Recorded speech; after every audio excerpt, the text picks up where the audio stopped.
Hello friends, welcome back to my channel, and today we are going to talk about my setup and how I made it from 100% upcycled materials. Majority of components used to make this setup possible were either discarded or were of no use to others, and I assembled them to make it useful for my setup. So in this setup, it mostly consists of a tripod, a holder, a key light on my left, which casts a very soft shadow, as you can see, and a practical light at the background with the blue color of which you can see here. I started experimenting with light initially to see how much light I need for my setup, and later I realized that for a professional setup dome, there are only three components. That one is the light, another one is the structure that holds the diffuser in front of the light, and third one is the diffuser itself.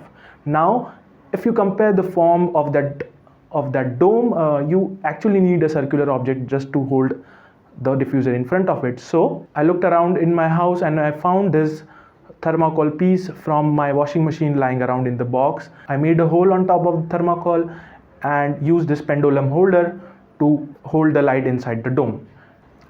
In my case, I have made it in a pendulum style, but you can also make it, if you have a platform lying around, you can keep the light on it and fix the holder on the base of it. Another thing you can add inside is to stick some aluminum foil on the inside surface so that it reflects more.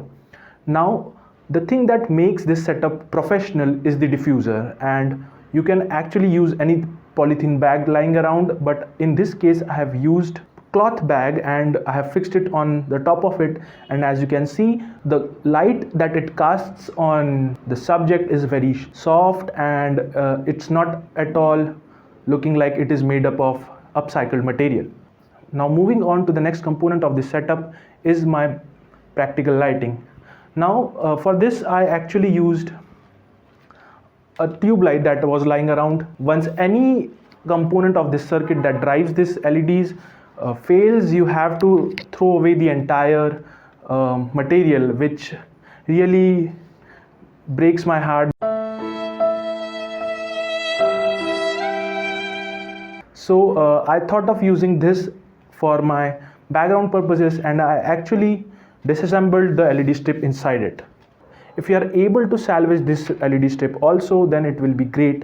Otherwise, you can replace this strip with a colored one or an RGB one if you want to control the color as well. If you want more light to be spilled on the background like this, then you have to remove this diffuser material.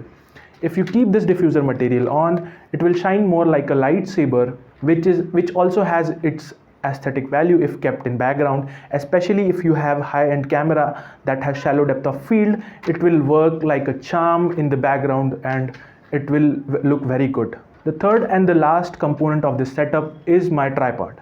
As you can see, the base plate of this tripod was missing, and as a result of it, somebody gave it away to the junkyard. I bought it at a very cheap rate from the Juna Bazaar in Pune, and from there I thought of drilling a hole inside on the top of it and fixing a 1/4-inch screw.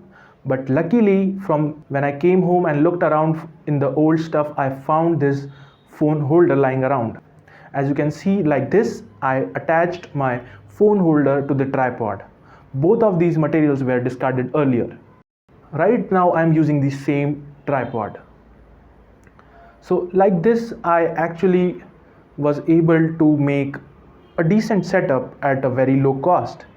You can also use alternative materials with similar properties, like instead of the thermocol, you can use a tub, a plastic tub, or anything that is lying around which has a big circumference and some depth to hold the light. One thing that I would like to add in this setup is another tube light. I have another one that is not working right now. I'll try to install a new color LED strip in it and maybe stick it on the wall. And this way you can also start creating as soon as possible instead of relying on high-end gear to create your content. That's all from me for this video. I will meet you next time.